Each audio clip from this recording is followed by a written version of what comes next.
Hola a todos, bienvenidos nuevamente. Hoy quiero compartir con ustedes un caso clínico de gran interés académico. Les aseguro que este caso clínico les va a gustar mucho y que vamos a aprender bastante de él. Antes de continuar, quiero agradecer a todos los suscriptores del canal, a las personas que a través de sus comentarios, de sus likes, de compartir el video, nos permiten crecer. Quiero agradecer también especialmente a todos los miembros de la comunidad. Es gracias a ustedes que podemos crear este tipo de contenido y que lo podamos crear con un poco más de frecuencia. Sin más preámbulos, vamos a ver entonces este caso clínico. Es un estudio tomográfico de una paciente femenina, un adulto joven, que consulta por un síndrome emético de difícil control. Esta paciente venía presentando vómitos a repetición y una pérdida progresiva de peso que sus médicos tratantes asociaban con este síndrome emético. También refería dolores abdominales ocasionales y tenían algún grado de asociación con la ingesta.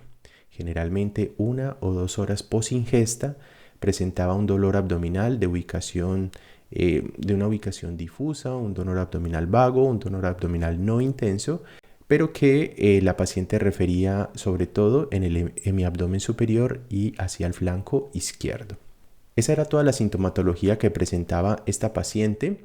Ya se le había hecho un estudio endoscópico dentro de esta hospitalización, el cual no lo voy a mencionar para no dañar el diagnóstico de este caso clínico, aunque realmente el diagnóstico se hace con la tomografía, pero ya conociendo los hallazgos tomográficos, integramos mejor ese reporte endoscópico. También vamos a entender algo de la analítica de esta paciente, específicamente del uroanálisis o de la analítica de orina, como lo llaman aquí en Europa. Y esto nos va a permitir integrar todo este caso clínico para llegar a un diagnóstico que es, como les digo, es bastante infrecuente. Bueno, entonces sin más preámbulos vamos a empezar. Entonces, estamos aquí. Ya saben ustedes que en la tomografía, en todos los casos que analizo, me gusta realizar una reconstrucción multiplanar. Es mucho mejor analizar los casos clínicos así. Entonces, vamos a empezar entonces. Como ustedes saben, aquí tenemos los cortes axiales en el centro de la pantalla. A la izquierda tenemos los cortes coronales y a la derecha tenemos los cortes sagitales. Estamos en una ventana de abdomen para tejidos blandos y estamos en una fase portal. Es un estudio contrastado en fase portal. Tenemos contraste, en este caso endovenoso, y tenemos contraste oral, que en este momento está casi todo en las asas del colon. Entonces es un estudio tomográfico del abdomen contrastado en fase venosa y estamos viendo una reconstrucción multiplanar en ventana de tejidos blandos. Empecemos por allí para saber qué es lo que vamos a encontrar. Vamos entonces a hacer un barridito desde craneal hacia caudal. Como estamos en una reconstrucción multiplanar, estas flechas verdes, esta cruz verde nos va a permitir identificar la altura de donde estamos. En la izquierda van a poder ver a qué altura estamos en estos cortes axiales para que se ubiquen un poco mejor. Entonces vamos a hacer un barridito inicial desde craneal hacia caudal y luego vamos revisando los hallazgos. Primero hacemos una revisión de la anatomía y voy a dejar los hallazgos más importantes para el final. Bueno, entonces de entrada no vemos como nada grande, nada grave que nos llame la atención en un vistazo inicial. Entonces en una tomografía de abdomen lo que más fácil se suele omitir es mirar las bases pulmonares. Me parece una buena práctica. Entonces vamos a poner una ventana de pulmón y miramos las bases pulmonares que podríamos encontrar aquí, un nódulo, una neumonía basal, etc. Pero pues en este caso no tenemos ningún hallazgo importante. También los derrames pleurales se ven muy fácil en este caso. Pero pues en nuestra paciente no tenemos ningún hallazgo en pulmón. Entonces seguimos en ventana para tejidos blandos. Empezamos con el hígado o la glándula hepática que está justo aquí. En este caso vemos unas lesiones de carácter quístico simple. Luego la vesícula biliar, que es esta estructura que está aquí, que no tenga cálculos, que no tenga cambios inflamatorios. La vena porta, importantísimo, que no tenga defectos de realce, que toda la circulación portal tenga un realce homogéneo. Luego vamos al vaso. El vaso siempre tiene este aspecto como de un realce heterogéneo en la fase portal, sobre todo cuando es una fase portal temprana. Luego el páncreas, que es esta estructura que está aquí, sin ninguna lesión focal o quística, tampoco dilatación del conducto pancreático principal. Luego miramos las glándulas suprarrenales, en este caso son muy pequeñitas, la glándula suprarrenal derecha y la glándula suprarrenal izquierda. Ellas tienen como una forma de Y invertida o de Y invertida. Los riñones, en este caso el derecho, su corteza realza de forma homogénea y una adecuada diferenciación córtico-medular. Lo mismo el riñón izquierdo, no se ven lesiones de carácter quístico, de carácter sólido, tampoco se observa dilatación de los sistemas pielo-ureterales. Bajamos un poco más, yo siempre bajo observando los músculos psoas y su transformación cuando se unen con los ilíacos en el iliopsoas, que no hayan lesiones allí de aspecto neoplásico o colecciones o hematomas. Luego miro la vejiga, que no tenga efectos de llenado, que no tenga engrosamientos parietales. En el caso de una paciente femenina, pues miramos el útero y los anexos, que no vaya a tener un quiste complejo de ovario. Miramos también el tracto gastrointestinal. En este caso vamos a empezar con la cámara gástrica. Miramos la unión gastroesofágica y que no haya una hernia de hiato aquí. Miramos la cámara gástrica, en este caso está un poco distendida, de hecho tenemos un nivel hidroaéreo en su interior. Y vemos las primeras, la unión antropilórica y las primeras porciones del duodeno. El bulbo duodenal, la segunda porción del duodeno y aquí tenemos la tercera porción del duodeno. Y ya finalmente la cuarta, donde se une ya con el yeyuno. Miramos también las haces de intestino delgado, que generalmente tienen una agrupación central. En este caso no vemos dilataciones patológicas, ellas suelen estar así, colapsaditas, y digamos que es lo normal en este caso. Luego miramos el colon, empezamos por la ampolla rectal y nos vamos siguiéndolo cuando se transforma en colon sigmoides, pasa por aquí. Y vamos a ver el segmento ascendente que está colapsadito, es este que está acá.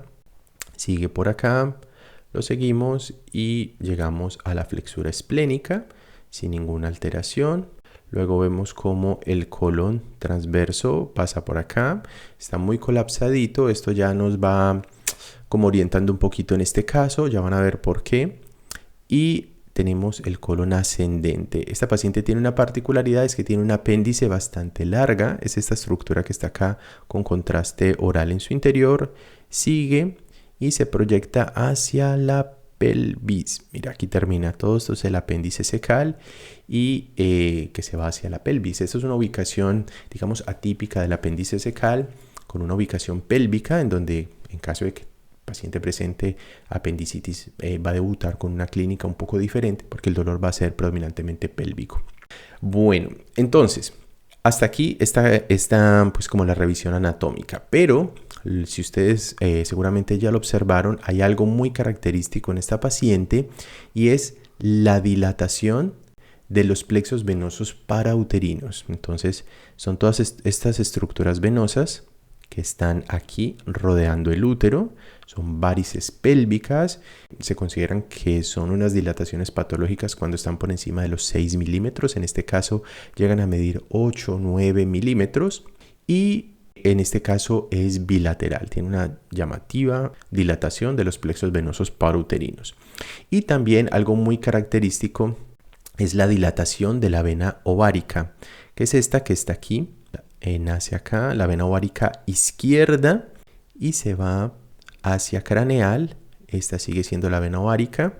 Miren acá en el corte coronal cómo se ve de dilatada. Es una vena ovárica que alcanza casi los 10 milímetros de diámetro. Sigue ascendiendo y ella, como ustedes saben, la vena ovárica izquierda drena la vena renal izquierda. Y aquí está, una vena renal izquierda también, que recibe a esa vena ovárica. No hay defectos de llenado en la vena renal izquierda como para pensar que sea un evento trombótico. Bueno, este es el primer hallazgo. Entonces tenemos una paciente con un síndrome emético un dolor abdominal, una pérdida de peso involuntaria y en el estudio tomográfico lo que más llama la atención es la presencia de una dilatación del plexo venoso parauterino, en este caso bilateral, pero con una dilatación muy llamativa de la vena renal izquierda, sin la presencia de eventos trombóticos en la vena, perdón, una dilatación de la vena ovárica izquierda, sin la presencia de eventos trombóticos en la vena renal izquierda, que es donde drena la vena ovárica. Entonces, cuando vemos esto, debemos pensar en que la paciente tenga un pinzamiento aortomesentérico. Entonces, como ustedes saben, aquí está la aorta abdominal y aquí está la la arteria mesentérica superior. Este espacio se llama el espacio aortomesentérico. Como tiene forma de pinza, ahorita lo vamos a ver en un gráfico anatómico cómo se ve de bien la pinza aortomesentérica y por qué recibe este nombre. Como ustedes saben, permítanme, yo utilizo mis manos para representarlo. Esta sería la aorta abdominal, esta sería la arteria mesentérica superior y esto es lo que llamamos la pinza aortomesentérica. A través de la pinza aortomesentérica pasan dos estructuras, bueno, en realidad varias, pero digamos que las más importantes son la tercera porción del duodeno y por encima de la tercera porción del duodeno pasa la vena renal izquierda. Cuando disminuye ¿y qué hay rodeando esas estructuras? Hay una grasita mesentérica que rodea y que forma como un cojincito que evita que la pinza comprima el duodeno y la vena renal izquierda y además hay linfáticos en esta zona. Cuando un paciente presenta una pérdida progresiva de peso y pues obviamente pierde la cantidad de tejido graso intraabdominal, se pierde ese cojincito graso que cubre el duodeno y la vena renal izquierda y empieza a generar un pinzamiento. Eso puede generar dos problemas. El primero es que lo más fácil de colapsar es la vena renal.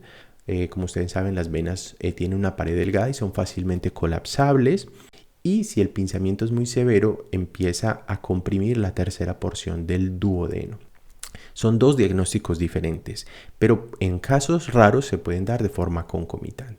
Entonces, vamos a mirar si comprime la vena renal izquierda. ¿Cómo lo vemos? Entonces, en el corte axial vamos a seguir la vena renal. Voy a hacer un zoom de esta zona para que lo vean mejor.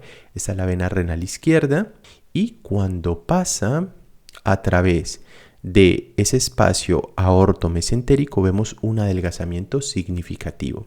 Hay una razón o una ratio que nos permite cuantificar el grado de compresión de la vena renal izquierda y es midiendo el diámetro de la vena renal izquierda previo al ingreso de la pinza aortomesentérica. En este caso tiene un diámetro aproximadamente de 7.5 milímetros y medir el diámetro de la vena renal izquierda en el sitio de la compresión.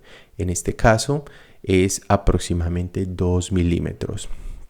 Si hacemos esa división, vamos a encontrar que 7 dividido 2 nos va a dar 3.5. En este caso, el valor normal es por debajo de 2.25.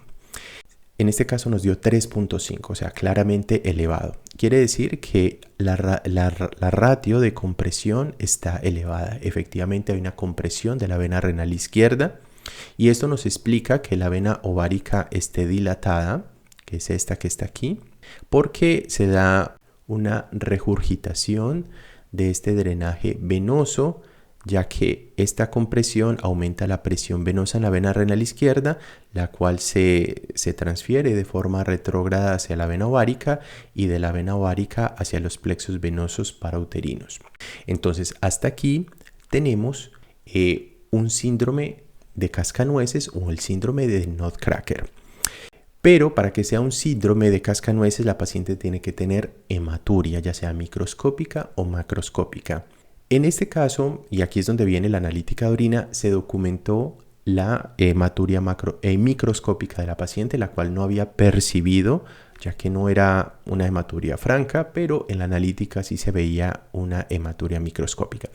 Si no fuese el caso, y que solamente viéramos el pinzamiento con las varices y la dilatación de la vena ovárica, lo llamaríamos fenómeno de cascanueces o fenómeno de Nutcracker, que es como el nombre en inglés, el síndrome de Nutcracker Syndrome, pero no sería el síndrome como tal. Para que sea síndrome tiene que haber una hematuria y estaba leyendo también que también podría manifestarse como una proteinuria ortostática. Es bastante llamativo el nombre, es decir, una pérdida de proteínas en la orina, sobre todo cuando el paciente pasa periodos prolongados de pie.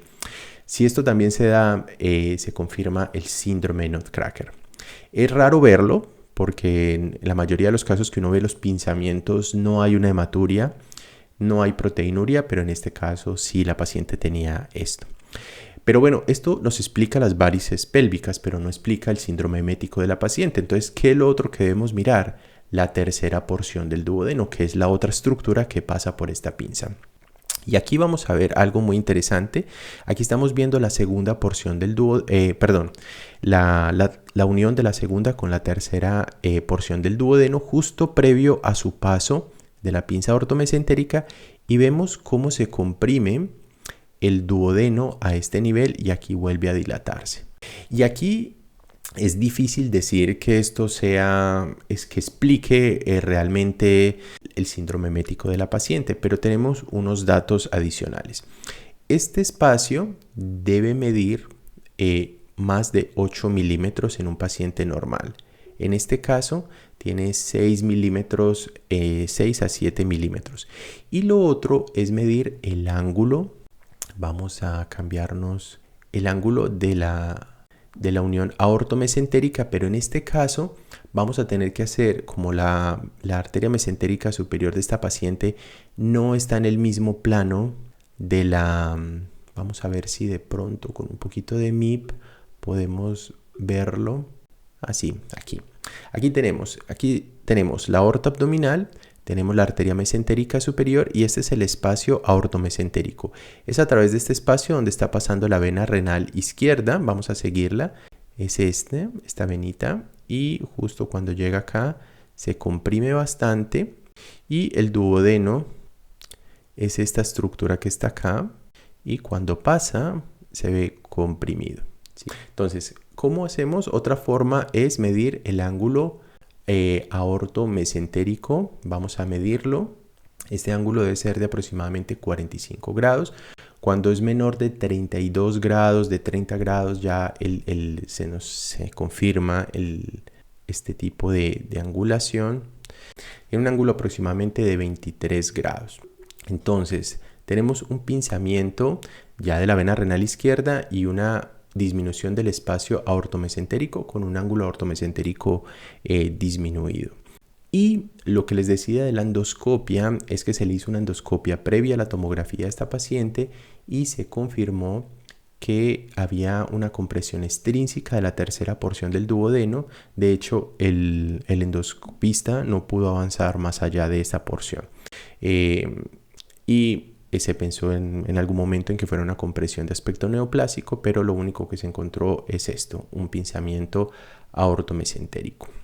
Entonces, este es el caso clínico. Mirando la parte de las definiciones, en este caso cumpliría criterios para el síndrome de cascanueces o el síndrome de Nutcracker. El síndrome de cascanueces es un trastorno de compresión vascular que se refiere a la compresión de la vena renal izquierda, más comúnmente entre la arteria mesentérica superior y la aorta, aunque pueden existir otras variaciones.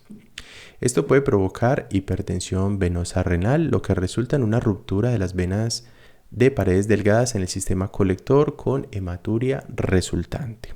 Bueno, también pueden haber otras situaciones como cuando la vena renal izquierda pasa por detrás de la aorta y la aorta la comprime con las vértebras. Esas son variaciones, pero lo más común es que en el síndrome de cascanueces sea la disminución del ángulo aortomesentérico.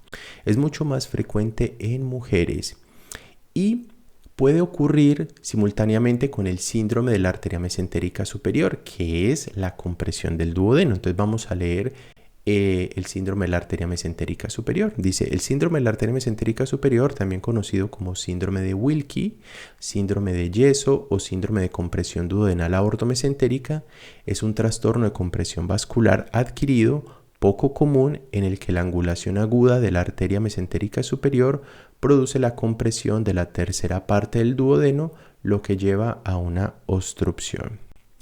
Entonces, ¿cuál es la clínica de estas pacientes? Los pacientes con síndrome de la arteria mesentérica superior pueden presentar una sintomatología aguda, crónica e insidiosa o una exacerbación aguda de los síntomas crónicos, como en este caso. La presentación aguda generalmente se caracteriza por signos y síntomas de obstrucción duodenal. Los casos crónicos pueden presentarse con síntomas abdominales vagos de larga duración, saciedad temprana y anorexia, o episodios recurrentes de dolor abdominal asociados con vómitos. Bueno, generalmente esta patología está asociada a todas aquellas enfermedades que producen una pérdida significativa de peso, la anorexia, la mala absorción, los síndromes hipercatabólicos, en los pacientes que presentan caquexia, ya sea por diferentes causas.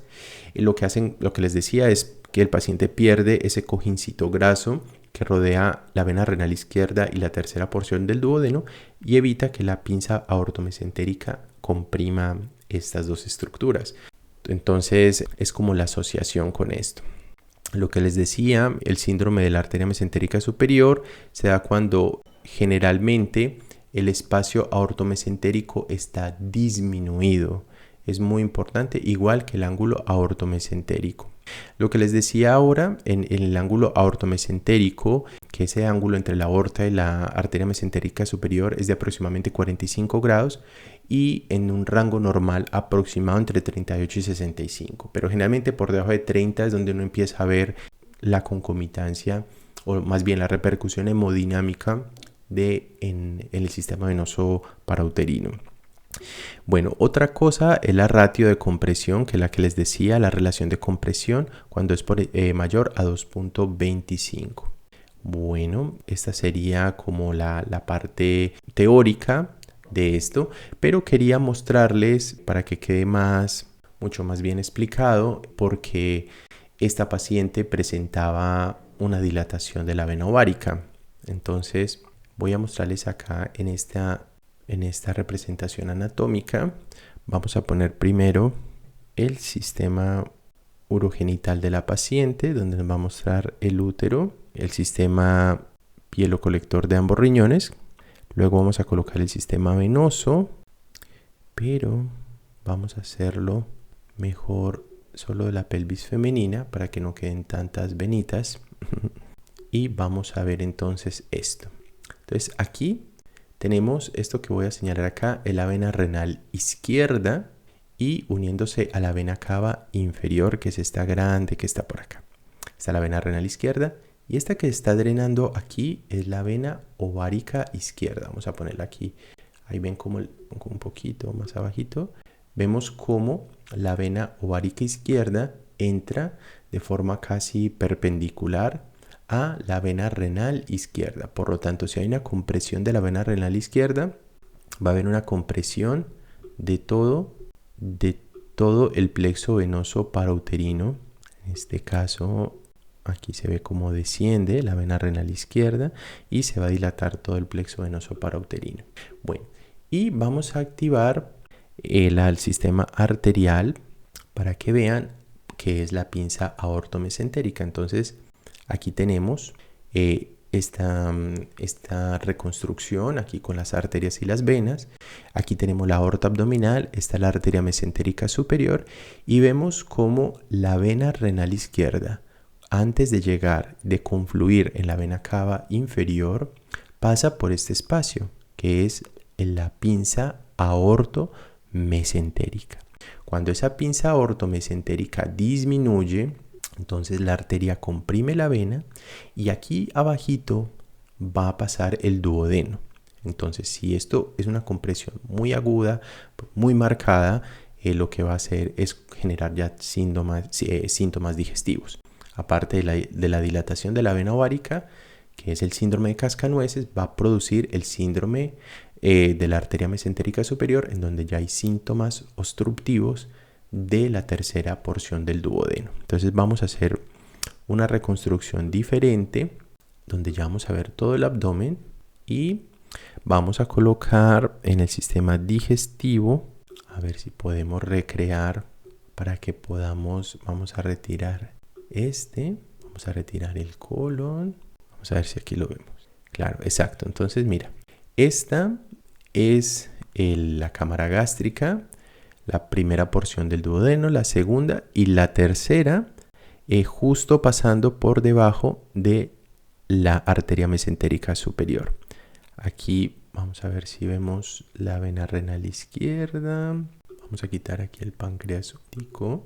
Exacto. Entonces vemos cómo pasa la vena renal izquierda y un poco más abajo cómo pasa el duodeno. Pero en nuestra paciente, mire, el espacio debe ser amplio para que pasen estas dos estructuras, pero en el caso de nuestra paciente, aquí un poquito de MIP para que se vea mejor, este espacio, vamos a colocarle un poquito menos de contraste. Exacto. Está este mismo gráfico, vamos a mirarlo aquí, este mismo gráfico, aquí esta sección del está molestando, eso así. Muy bien. Está la aorta abdominal en color rojo, la vena renal izquierda, pasando por debajo de la arteria mesentérica superior. Y aquí vemos la tercera porción del duodeno pasando. Y es lo mismo que estamos viendo acá, la aorta abdominal, la arteria mesentérica superior y por acá pasando la vena renal izquierda comprimida y el duodeno que en este caso está comprimido también. Entonces, en este caso quería compartir con ustedes este caso clínico de un pinzamiento aortomesentérico que está causando un síndrome de cascanueces y un síndrome de la arteria mesentérica superior, y que explicaban en este caso la hematuria de la paciente, una hematuria microscópica, pero sobre todo el síndrome emético y el dolor abdominal crónico de la paciente, ya que la tercera porción del duodeno estaba comprimida. Y les recuerdo mucho este espacio, el espacio aortomesentérico, que debe ser superior a los 8 milímetros y en este caso estaba disminuido. De hecho, si somos muy estrictos en la medida, sería casi de 6 milímetros aproximadamente. Y esto era realmente lo que estaba explicando la sintomatología de la paciente. Espero que este caso clínico les haya gustado. Si tienen alguna pregunta, alguna duda o alguna opinión diferente, bienvenida. Por favor me la escriben en sus comentarios y trataré de responderla personalmente. También, si no lo han hecho, les invito a suscribirse al canal, de dejarnos un like y compartirlo con otras personas a las que se puedan beneficiar de este tipo de información. Para que lo tengan entonces presente, síndrome de cascanueces o síndrome de Nutcracker y el síndrome de la arteria mesentérica superior. El mucho más frecuente, el síndrome del cascanueces, y muy raro, de hecho hay menos de 400 casos reportados en la literatura del síndrome de la arteria mesentérica superior, y es poco frecuente la asociación de los dos. Entonces es un caso muy interesante y espero que haya sido de su interés. Hasta la próxima.